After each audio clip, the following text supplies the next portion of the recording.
Hello everyone, welcome to the channel. Hope you are doing great. So today we are going to discuss two sum problem.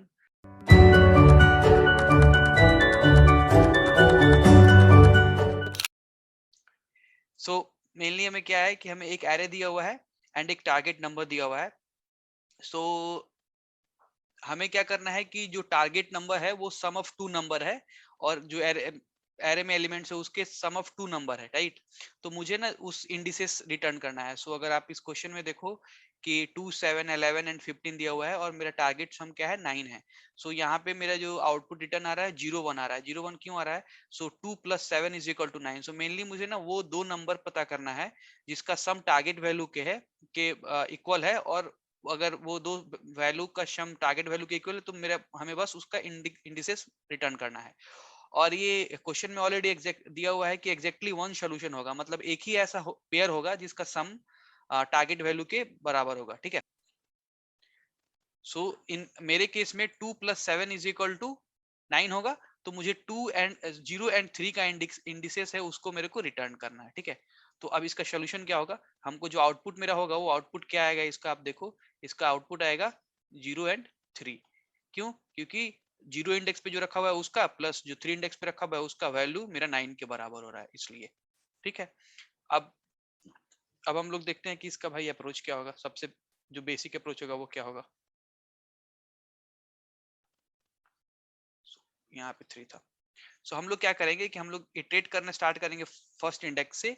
और ये पता करेंगे कि हम मेरे पास 2 ऑलरेडी इस इंडेक्स पे 2 है.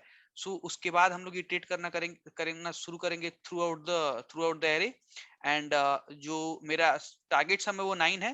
तो 9 - 2 = 7. सो मुझे अभी क्या पता करना है कि कोई 7 नंबर अवेलेबल है क्या मेरे एरे में. अगर अवेलेबल है तो ठीक है. हम जीरो मतलब जिस पार्टिकुलर इंडेक्स पे है वो इंडेक्स और जिस इंडेक्स पे मेरा 7 है उस इंडेक्स को हम लोग रिटर्न कर देंगे. सो हम लोग क्या करेंगे कि हम लोग 2 को इटरेट करना शुरू करेंगे यहाँ से, ठीक है. 2 को लेंगे और उसके बाद हम लोग 7 के लिए इटरेट करना शुरू करेंगे, ठीक है. तो 7 मेरा अवेलेबल है अभी, तो इसलिए कोई दिक्कत नहीं है. हम लोग यहाँ पे आते के साथ मेरा 0 एंड 3 को हम लोग रिटर्न कर देंगे, ठीक है. अगर मान लो कि मेरे पास कोई एक ऐसा नंबर होता, लेट्स टेक एन एग्जांपल कि मेरे पास नंबर है, मेरा सम टारगेट क्या है 24 है, ठीक है. तो 24 कैसे आएगा? 11 प्लस 14 सॉरी 11 प्लस 13, इससे मेरा 24 आएगा, राइट. 11 प्लस 13 से मेरा 24 आएगा, ये नंबर और ये नंबर को ऐड करने पे. तो इसके लिए आपको कैसे इटरेट करना शुरू करना होगा? हम लोग पहले 2 के लिए इटरेट करेंगे और 2 के बाद 24 - 2 = 22. सो सो 22 के लिए हम लोग पहले सर्च करना शुरू करेंगे, ठीक है. उसके बाद फिर हम लोग क्या करेंगे? फिर हम लोग जब हम लोग 8 पे आएंगे, तो फिर 24 - 8 = 16 के लिए हम लोग चेक करना शुरू करेंगे. सिमिलरली हम लोग जब 3 पे आएंगे तो फिर उसके बाद 21 के लिए करना शुरू करेंगे. जब इस पे आएंगे तो फिर दूसरे नंबर के लिए करना शुरू करेंगे. जब यहाँ पे आएंगे तो फिर 13 के लिए शुरू करेंगे. तो जब हम इस पॉइंट पे आएंगे 11 पे आएंगे तो मेरा जो नंबर आएगा वो 24 - 11 = 13. हमको अब 13 के लिए उसके राइट साइड में 13 के लिए सर्च करना शुरू करना है. तो आप इस चीज को देखो कि मुझे किसी एक पॉइंट पे रह रहा है ना, उसके बाद हमको उसके लिए पूरा टोटल n इटरेशन करना पड़ रहा है, ठीक है. एक नंबर के लिए n इटरेशन करना पड़ रहा है, ठीक है. और कोई भी एक नंबर है उसके लिए हमको n इटरेशन करना पड़ रहा है, ठीक है, पर नंबर. और मेरे पास टोटल नंबर कितना है? तो टोटल नंबर मेरा n है. तो वर्स्ट केस में मेरा क्या होगा? टाइम कॉम्प्लेक्सिटी n स्क्वायर हो सकता है, ठीक है. अगर मान लो यहाँ पे 11 एंड 3 है तो इस केस में मेरा क्या है? टाइम कॉम्प्लेक्सिटी क्या होगा? n स्क्वायर होगा. तो और भी कम टाइम में करने का हम लोग अब इसको ट्राई करते हैं. अच्छा, एक चीज, जो हम लोग का पिछला वाला था क्वेश्चन, उसका टाइम कॉम्प्लेक्सिटी तो ओ एन स्क्वायर होगा और स्पेस कॉम्प्लेक्सिटी क्या होगा? ओ वन होगा.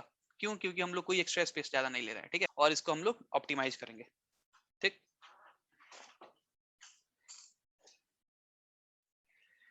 सो ऑप्टिमाइजेशन के हम लोग ना इसके लिए हैच मैप यूज करेंगे, ठीक है. और हम लोग एक पहले हैच मैप ले लेंगे और इटरेट करना स्टार्ट करेंगे यहाँ से, ठीक है.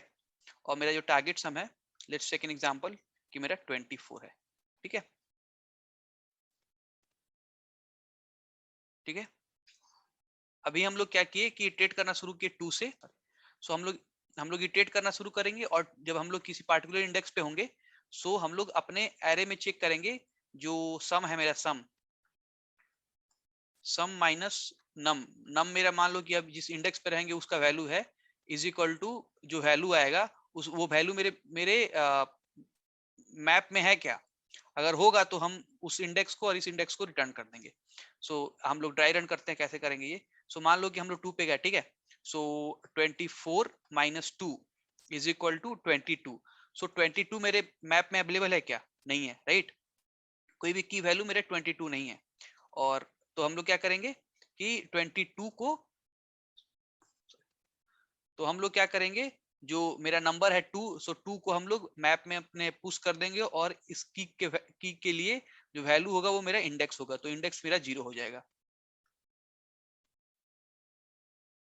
ठीक है, तो ये हो गया 2 के लिए। सिमिलरली हम लोग जाएंगे अब 4 पे, सॉरी, सिमिलरली हम लोग जाएंगे, तो सिमिलरली हम लोग फर्स्ट इंडेक्स पे जाएंगे। तो अब मेरा जो नम का वैल्यू है वो क्या है, 8 है।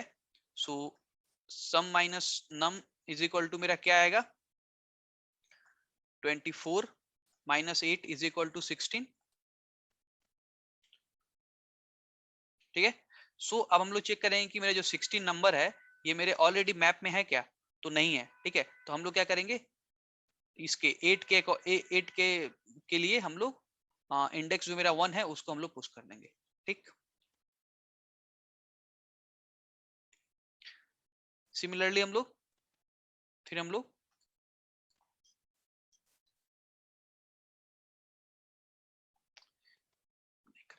ओके। सो सिमिलरली हम लोग अब 3 पे जाएंगे और फिर मेरा 24 - 3 इज इक्वल टू 21। सो 21 मेरा ऑलरेडी मैप में अवेलेबल नहीं है, तो हम लोग क्या करेंगे, 3 को पुश कर देंगे और उसके अकॉर्डिंग उसका इंडेक्स डाल देंगे। सो मेरा जो 3 है वो 2 इंडेक्स पे है। सिमिलरली जब हम लोग जाएंगे थर्ड इंडेक्स पे, अब जाएंगे यहाँ पे, तो यहाँ पे मेरा क्या होगा, 24 - 7 is equal to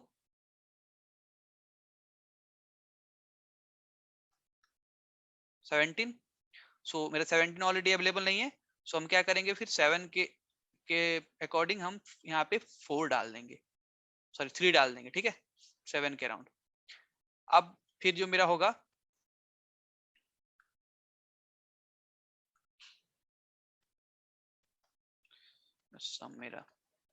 some value मेरा 24 है। ठीक है, सो नेक्स्ट हम जाएंगे 11 पे, और जब 11 पे जाएंगे तो 24 - 11 इज इक्वल टू क्या होगा मेरा, 13। सो 13 मेरा ऑलरेडी अवेलेबल नहीं है एरे में। ठीक है, सॉरी, एरे में तो अवेलेबल है बट मैप में अवेलेबल नहीं है। तो हम लोग क्या करेंगे, फिर इस 11 को 4 इंडेक्स पे डाल देंगे, मतलब फोर्थ इंडेक्स पे है तो उसका इंडेक्स एंड फोर्थ डाल के मैप में ये कर देंगे। ठीक है, पुश कर देंगे। सिमिलरली जब हम लोग 13 पे जाएंगे, फिफ्थ इंडेक्स पे, सो 24 - 13 इज इक्वल टू क्या होगा, 11 होगा। सो अब हम लोग देखो, अब हम लोग जब चेक करेंगे कि क्या मेरा अवेलेबल अवेलेबल है क्या मेरे मैप में, तो मेरा मैप क्या रिटर्न करेगा, ट्रू रिटर्न करेगा कि हाँ भाई मेरे पास अवेलेबल है अरे, सॉरी 11 अवेलेबल है। तो हम लोग क्या करेंगे, जब मेरा जो टारगेट वैल्यू है वो जो टारगेट वैल्यू है सम माइनस नम है, जो मेरा नम यहाँ पे जो पार्टिकुलर इंडेक्स पे है, वो अगर मेरा ऑलरेडी मैप में है, मतलब क्या है कि फिर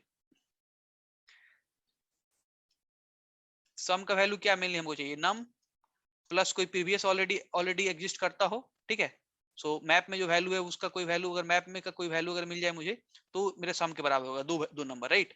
एक पार्टिकुलर जिस इंडेक्स पे है वो, और प्लस पहले से और कोई दूसरा नंबर। ठीक है, तो पहला नंबर तो मेरा ऑलरेडी मैप में है, तो मैप से हम पता कर लेंगे कि भाई मेरा कोई नंबर है या नहीं है। अगर होगा तो हम लोग फिर यहाँ पे देखो, आप हम लोग जब गए 13 पे, तो क्या हो रहा है, मेरा ऑलरेडी 11 मेरे पास है। तो मेरा जो सम बनेगा वो कैसे बनेगा, एक बार हम लोग पूरा इसको इरेज कर देते हैं, उसके बाद तुमको समझाते हैं अच्छा तरीका से आप लोगों को, ताकि समझ में आएगा।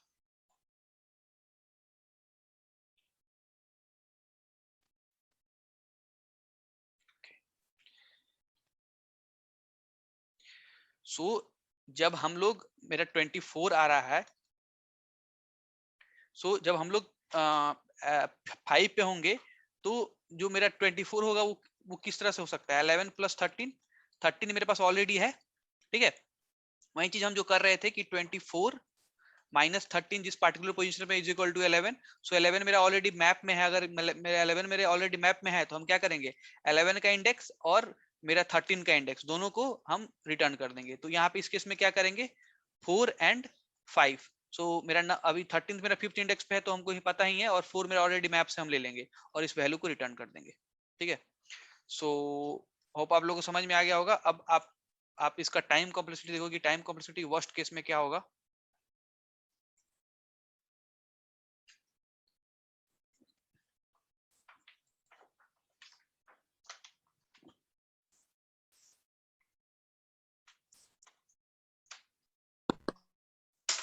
सो वर्स्ट केस